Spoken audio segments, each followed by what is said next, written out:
আপনাদের সামনে হুজুর পাক সাল্লাল্লাহু তাআলা আলাইহি ওয়া আলিহি ওয়াসাল্লামের একখানা হাদিসের কিছু অংশ আমি তেলাওয়াত করেছি।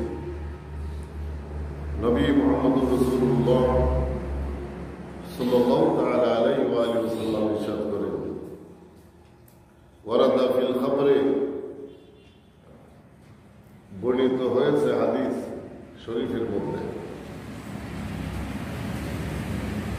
একখানা তাসাউফের মুতাবের কিতাব আইনুল ইলম, ওই কিতাবের মধ্যে সনদবিহীন হাদিস এইভাবে বর্ণিত হয়েছে। ঠিক তদ্রূপ আরেকখানা দুরূদ শরীফের কিতাব, এটাও অত্যন্ত মুতাবের নির্ভরযোগ্য কিতাব, দালাইলুল খায়রাত শরীফ। এই কিতাবের মধ্যেও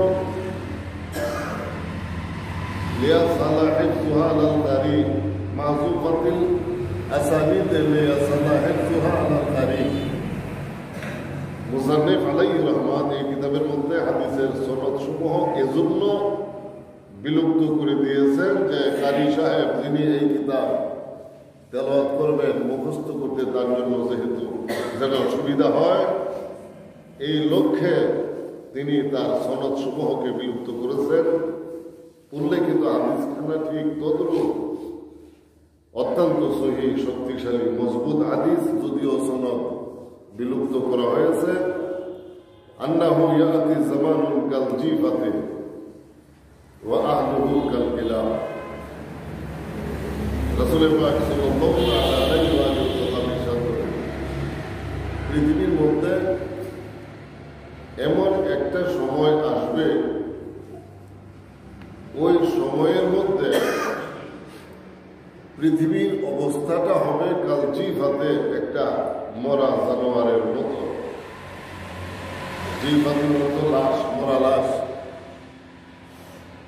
এই পৃথিবীটাকে একটা মরা জানোয়ারের সঙ্গে তুলনা করেছেন নবী মুহাম্মদুর রাসূলুল্লাহ সাল্লাল্লাহু তাআলা আলাইহি ওয়াসাল্লাম। এখন মরা লাশ, মরা জানোয়ার, এগুলো তো কোনো মানুষে খায় না, তাই বলে কি এগুলি খাওয়া থেকে বাদ করে খাওয়া হয় না? ওইগুলো তারা খায়, কুকুরে খায়, শিয়ালে খায়, বিভিন্ন জীবজন্তু খায়, বাঘ ভাল্লুকে খায়।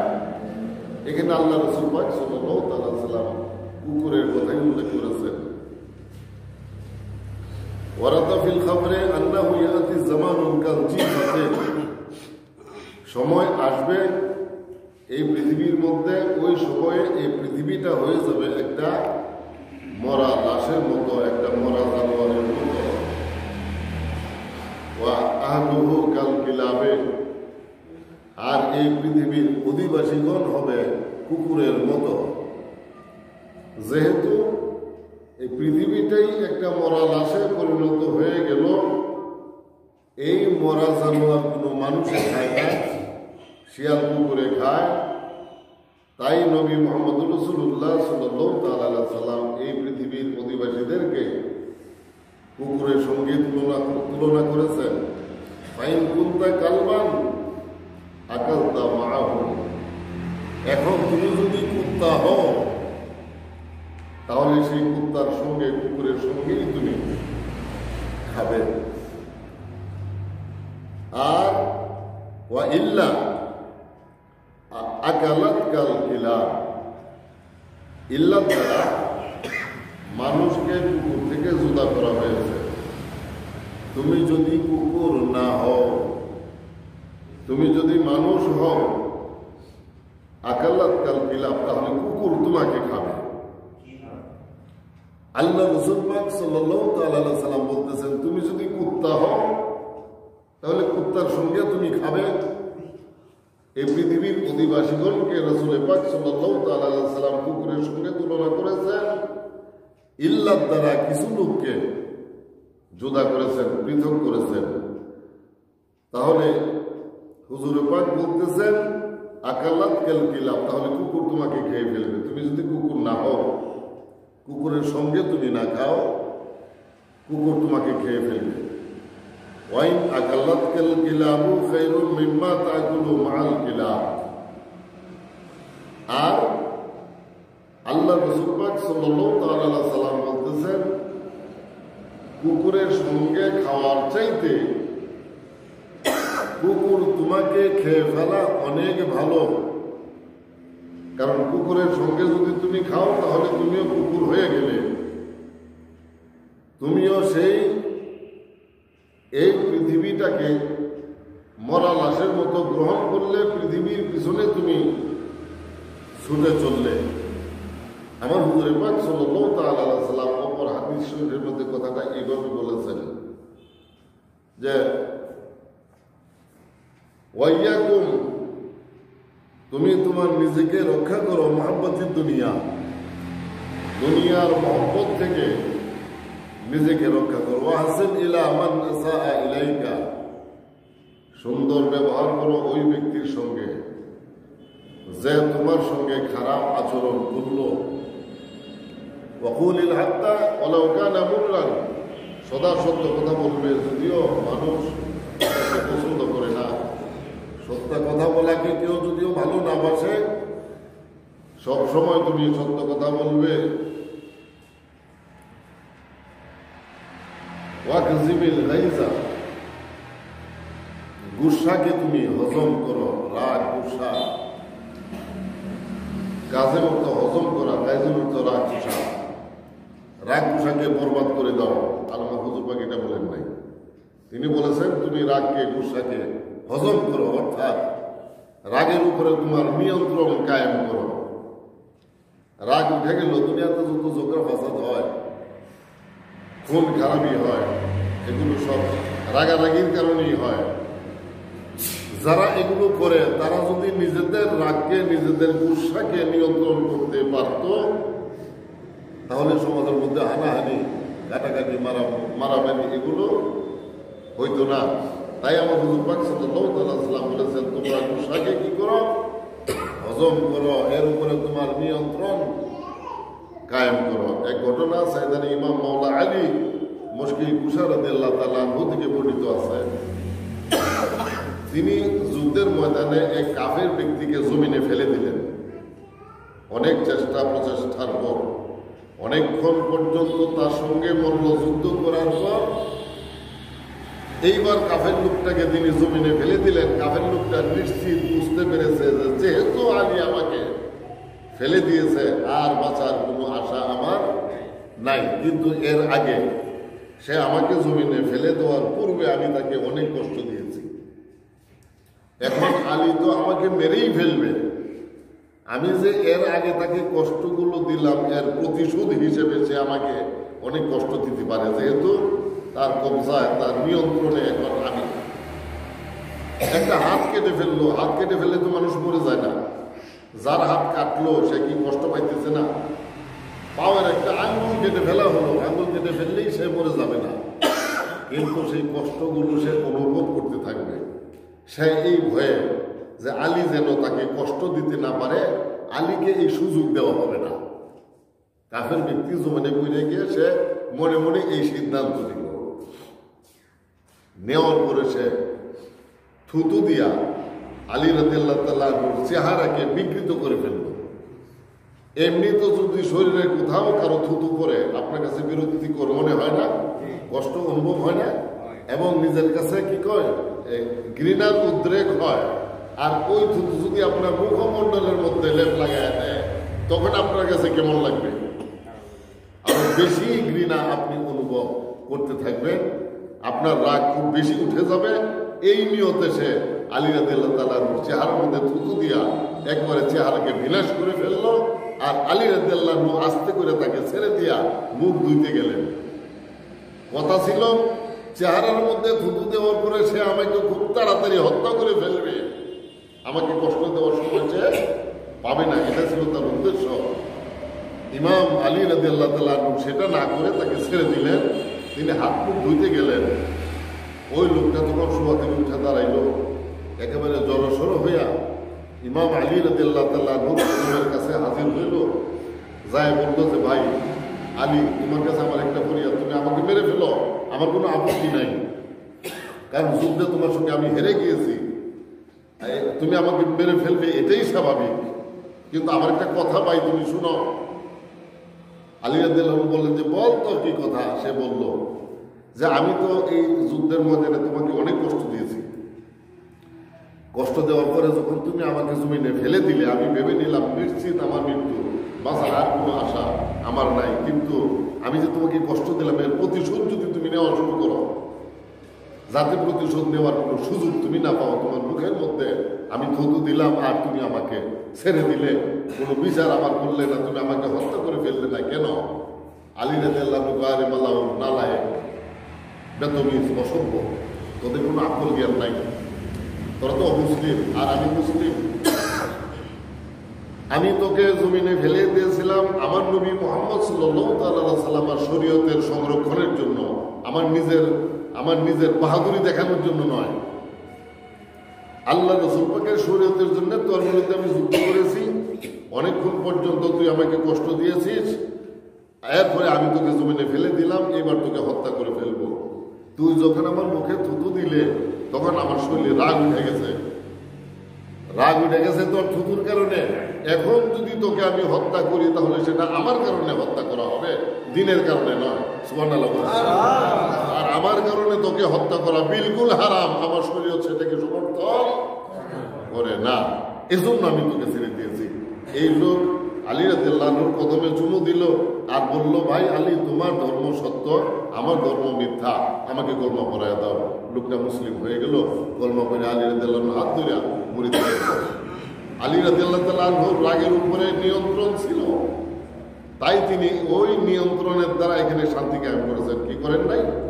তাকে হত্যা করলেও শান্তি কায়েম হইতো দিনের কারণে যদি করতেন, আর নিজের কারণে করলে অশান্তির বিস্তার ঘটত। তিনি নিজের রাগকে নিয়ন্ত্রণ করে সমাজকে অশান্তি থেকে তিনি রক্ষা করেছেন। ঠিক এই ধরনের সকল ক্ষেত্রে নিজের নিয়ন্ত্রণ সকল কাজে করে রাখতে হবে, সমাজে বিশৃঙ্খলা অশান্তি থাকবে না, দূর হয়ে যাবে। আল্লাহ রাসূল পাক সাল্লাল্লাহু তাআলা আলাইহি সাল্লাম বলতেছেন, কুকুরের সঙ্গে তুমি খাওয়ার চাইতে কুকুর তোমাকে খেয়ে ফেলো, এটাই তোমার জন্য সব। বয়স্ক লোকদের থেকে যখন তার যৌবন চলে যায়, দুনিয়ার ভালোবাসা মহব্বত তাদের অন্তর থেকে আস্তে আস্তে করে বিদায় নিতে থাকে। এই বয়সেও, এই বৃদ্ধ বয়সে তারা আমরু বিল মারুফের কাজ করবে না এবং নেই আনিল মুনকারের কাজ তারা করবে না। ফাইন্দা যালিকা দুআউহুম লা ইউস্তাজাব। এই অবস্থার মধ্যে যখন আল্লাহ রাব্বুল আলামিনের কাছে দোয়া করা হবে, মানুষ দোয়া কি কোনো সরকার প্রেসিডেন্টের কাছে করে নাকি? কার কাছে দোয়া করে? আল্লাহ রাব্বুল আলামিনের কাছে। আল্লাহ রাব্বুল আলামিনের কাছে দোয়া করে আল্লাহ রাব্বুল আলামিন দোয়া কবুল না করলে এরপরে আপনার আর জায়গা কোথায়? আর জায়গা আছে? হযরত আবু দারদা রাদিয়াল্লাহু তাআলা আনহু থেকে বর্ণিত অপর হাদিসে কথাগুলো এইভাবে এসেছে, আমরু বিল মারুফ ওয়া ইয়ানহাউনা আনিল মুনকার, সৎ কাজের আদেশ করো, অসৎ কাজ থেকে বিরত রাখো। এই কথাটুকু হচ্ছে আল্লাহর কোরআন, হাদিস নয়। এরপর থেকে ওয়া ইল্লা, এইবার আবু দারদা রাদিয়াল্লাহু তাআলা আনহু বলতেছেন, নবী মুহাম্মদ সাল্লাল্লাহু আলাইহি ওয়াসাল্লাম বাণী, লা ইউসাল্লিতান্না আলাইকুম সুলতানান যালিমান, যদি তোমরা সৎ কাজের আদেশ না করো, অসৎ কাজ থেকে জনগণকে বিরত না রাখো, লা ইউসাল্লিতান্না আলাইকুম আবেল আগেলামে তাকে পরে নুনে সুকিল্লার দ্বারা আমার নবী মুহাম্মদ সাল্লাল্লাহু তাআলা আলাইহি ওয়া সাল্লাম এই কথাটার গুরুত্ব অত্যন্ত বেশিভাবে বোঝানোর জন্য বলে দিয়েছেন। অবশ্যই তোমাদের উপরে চাপায়া দেওয়া হবে সুলতান জালিমান, জালিম বাদশাহ। লা ইউবাজ্জিলু কাবীরাকুম, সে তোমাদের মধ্যে মুরব্বীদেরকে সম্মান করবে না। ওয়ালা ইয়ারহামু সগীরাকুম, তোমাদের মধ্যে যারা ভালোবাসা পাওয়ার যোগ্য ওদেরকে ভালোবাসবে না, মহব্বত করবে না। ওয়া ইয়াদউ আখিয়ারুকুম, ভালো মানুষেরা তোমাদের মধ্য থেকে আল্লাহ তাআলার কাছে দোয়া করবেন। লা ইউস্তাজাব, এদের দোয়াকে কবুল করা হবে না।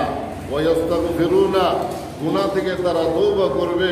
লা ইউগফারুন, এদের তওবা পর্যন্ত কবুল করা হবে না। দেখলেন তো অবস্থা কোন পর্যন্ত গেল? বিনিময়টা কিসের? শুধুমাত্র আমরু বিল মারুফ নিয়ে আনিল মুনকার, এই কাজটা না করার কারণে।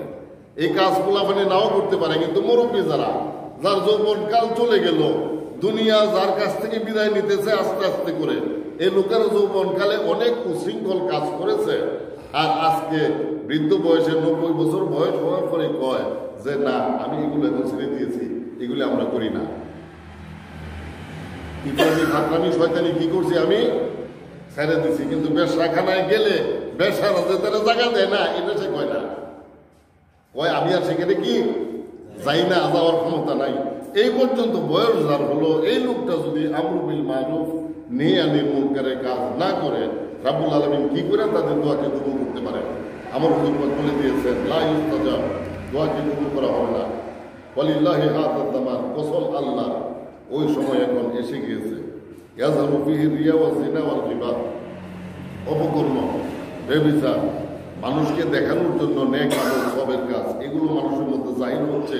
ওয়ান নামিমা ওয়াল হাসাদ ওয়াল হিকদ, হিংসা, কিনা এবং চুগলখুরি এবং আকলুল হারাম, হারাম খাদ্য গ্রহণ করা, ওয়াল লিওয়াতা, সমকামিতা মানুষের মধ্যে একেবারে ব্যাপক আকারে দেখা দিয়েছে। ওয়া শারবু শরাব, মদ পান করাকে মানুষ একটা সাধারণ স্বাভাবিক বস্তু হিসেবে গ্রহণ করে নিয়েছে।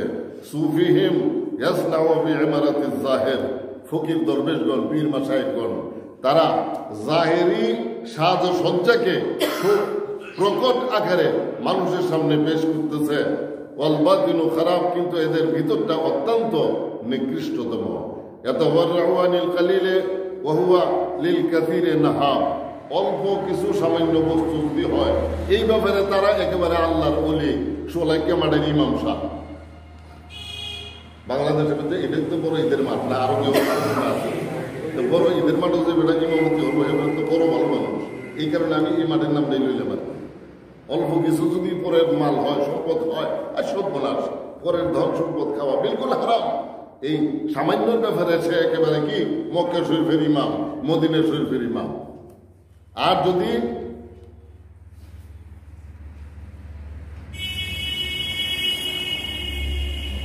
সম্পদটা অধিক পরিমাণ হয়, 2-3 লক্ষ টাকার পরিমাণ হয়, তাহলে তাড়াতাড়ি এসে কুক্ষিগত করে পকেটের মধ্যে ধরে নেয়, কেন আর কেউ যেন জানতে না পারে। এই বেশি সম্পদের বেলায় সে অত্যন্ত লোভী, অল্পের বেলায় সে বড় ইমাম সাহেব। এরপরে আমার হুজুর পাক ইউহিব্বু আইয়ুকালা ফুলানুন সাদিকুন, এবং সে এটাই সবচেয়ে বেশি ভালোবাসে, মানুষ বলো যে করিম সাহেব খুব ভালো মানুষ, সে একজন আল্লাহর ওলি, করিম সাহেবের কাছে শুনলে এটা ভালো লাগবে, নাকি ভুল করে বলবে? এটাই দুনিয়ার রীতি, মানুষ এরকমই করে থাকে। মানুষে বলো সে খুব ভালো মানুষ, সে আল্লাহর ওলি, সে একদম খুব সৎ মানুষ, মানুষের সঙ্গে খুব ভালো ব্যবহার করে, এগুলো শুনতে তার কাছে খুবই ভালো লাগে। ওয়াইদাল্লাহি কাযযাব, অথচ এই লোকটা আল্লাহ তাআলার নিকটে সবচেয়ে বড় মিথ্যাবাদী।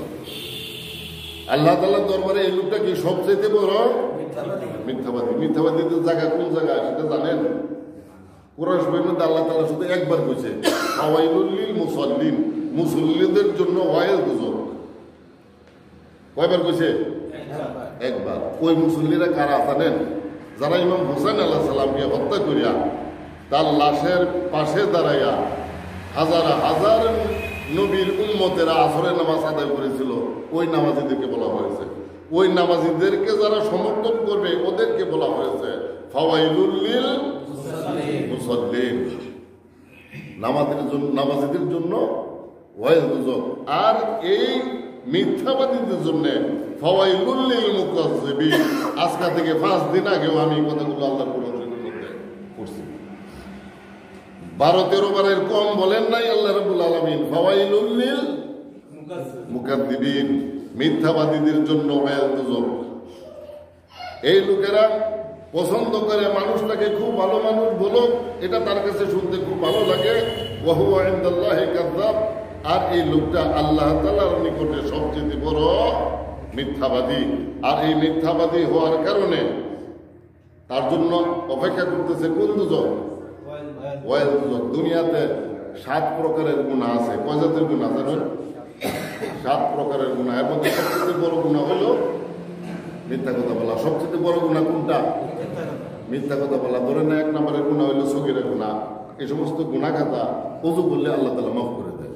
তার সাথে একটু বড় গুনার নাম হলো কবিরা গুনাহ, এটা 2 নম্বর বড়। নামাজ ফরজ হলো পড়লাম না, রোজা ফরজ হলো রাখলাম না, এগুলি কি কবিরা গুনাহ। কবিরা গুনার সাথে আরেকটু বড় 3 নম্বর, এই গুনাহটার নাম হলো কুফরি গুনাহ, আল্লাহ তাআলাকে অস্বীকার করা। আল্লাহ তাআলাকে কি করা? অস্বীকার করা। এটা 3 নম্বরের বড় গুনাহ। তওবা করলে আল্লাহ রাব্বুল আলামিন এগুলো মাফ করে দেন। কবিরা গুনাহ এই ফরজগুলো আদায় করে দিলে আল্লাহ রাব্বুল আলামিন এগুলো মাফ করে দেন। তার সাথে বড় 4 নম্বরের গুনার নাম হলো শিরকি গুনাহ, অন্য কাউকে আল্লাহ তাআলার সঙ্গে শরীক করা। যেমন কালাতিল ইয়াহুদ উযাইর ইবনুল্লাহ, ইহুদিরা কইল উযাইর আল্লাহর ছেলে। নাউযুবিল্লাহ। আসলে কি উযাইর আল্লাহর ছেলে নাকি?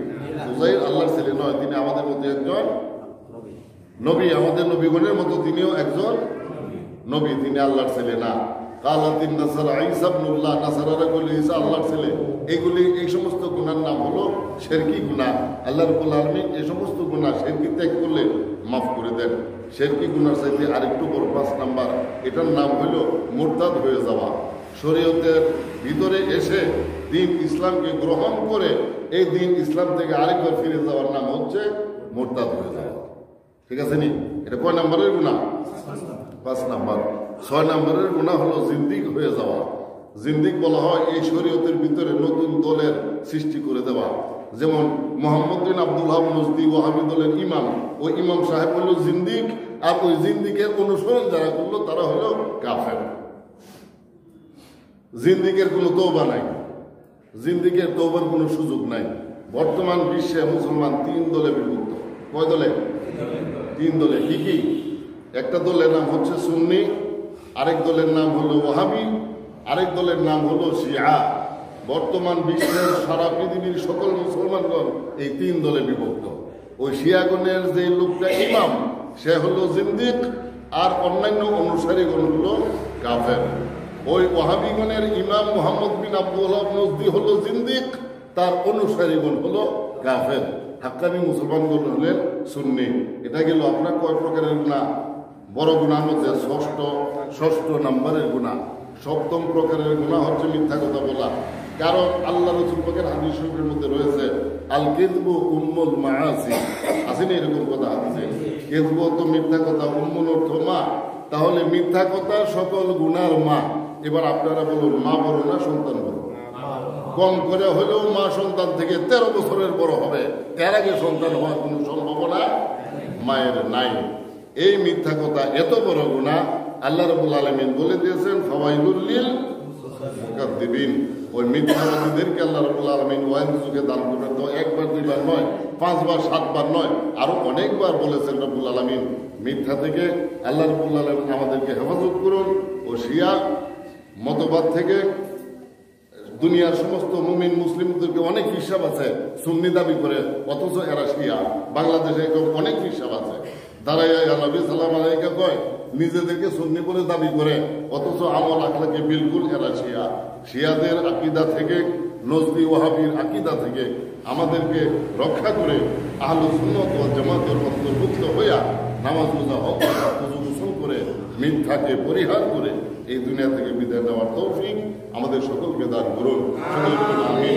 হাযা ওয়া আখিরু দাওয়ানা আনিল হামদুলিল্লাহি রাব্বিল আলামিন। বারাকাল্লাহু লানা ওয়া লাকুম ওয়া নাফা'না ওয়া ইয়্যাকুম।